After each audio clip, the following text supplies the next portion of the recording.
Australia अपनी पूरी आबादी का डीएनए स्क्रीनिंग सरकारी खर्च पर करेगा। ऐसा करने वाला वह दुनिया का पहला देश बन गया है। आबादी को सेहतमंद रखने और समय रहते इलाज मुहैया कराने के लिए ये प्रोजेक्ट शुरू किया गया है। नमस्कार, आप सभी का स्वागत है बातें यूपी की में।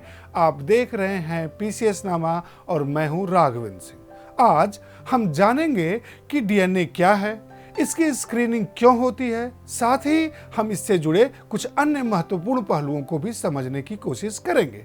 इसके साथ ही यूपी पीसीएस की प्रारंभिक परीक्षा में इस टॉपिक से किस प्रकार के प्रश्न बन सकते हैं, इसको भी देखते चलेंगे। बात शुरू करते हैं डीएनए से। तो डीएनए एक पीढ़ी से दूसरी पीढ़ी में आनुवंशिक गुणों को ले जाने का वाहक है। इसके आधार में 4 नाइट्रोजनी क्षार पाए जाते हैं। प्रत्येक मानव में ये क्षार विशिष्ट प्रकार से जुड़े होते हैं। इनके जुड़ने का क्रम ही प्रत्येक मानव में अलग अलग होता है तथा वही उनके गुणों को प्रदर्शित करता है। वैज्ञानिक इनके जुड़ने के क्रम को समझकर भविष्य में उस व्यक्ति को किस प्रकार के आनुवंशिक रोग हो सकते हैं, इसकी भविष्यवाणी करते हैं। आजकल ऐसा माना जा रहा है कि हर 75 में से एक व्यक्ति को गंभीर बीमारी का खतरा है। ऑस्ट्रेलिया दुनिया का पहला देश बन गया है जो अपने प्रत्येक देशवासी का फ्री डीएनए सैंपलिंग करा रहा है।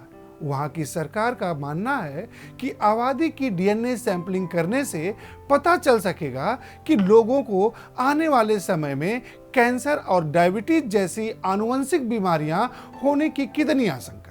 आमतौर पर महंगी माने जाने वाली डीएनए स्क्रीनिंग की शुरुआत ऑस्ट्रेलिया में मेलबर्न स्थित मोनाश यूनिवर्सिटी से की गई है।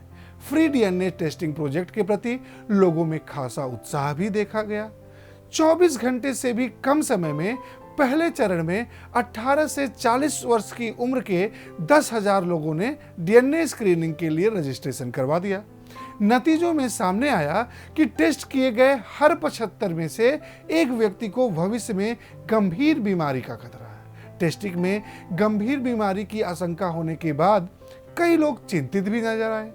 मोनाश यूनिवर्सिटी के इस प्रोजेक्ट को लीड कर रहे जेन टीलर के मुताबिक जिन लोगों की टेस्टिंग के दौरान भविष्य में कोई बीमारी होने के खतरे का पता चला है, वे चिंतित तो हैं, पर इससे उनकी बीमारी के खतरे को कम करने में सहायता मिलेगी।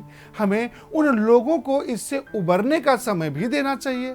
साथ ही सरकार की ओर से देखभाल के लिए उपाय किए जाएंगे।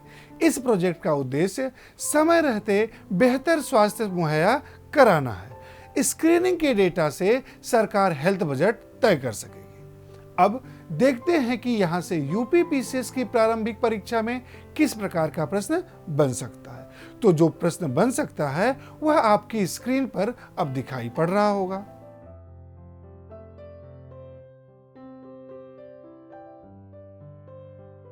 अब देखते हैं कि यहां से दूसरा प्रश्न किस प्रकार का बन सकता है। तो जो प्रश्न बन सकता है वह आपकी स्क्रीन पर अब दिखाई पड़ रहा होगा।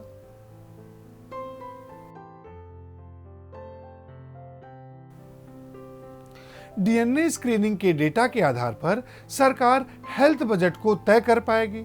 विशेषज्ञों का मानना है कि वर्तमान में लोगों को बीमारी होने के बाद पता चलता है, लेकिन डीएनए स्क्रीनिंग के डेटा को हर आयु वर्ग के अनुसार रखा जाएगा, जिसका इस्तेमाल सरकार करती रहेगी।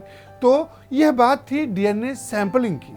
अगर अभी भी इस टॉपिक से आपको कोई समस्या है तो आप कमेंट बॉक्स में अपना प्रश्न अवश्य पूछ सकते हैं। मैं यथासंभव कोशिश करूंगा कि आपके प्रश्नों का उत्तर अवश्य दूं।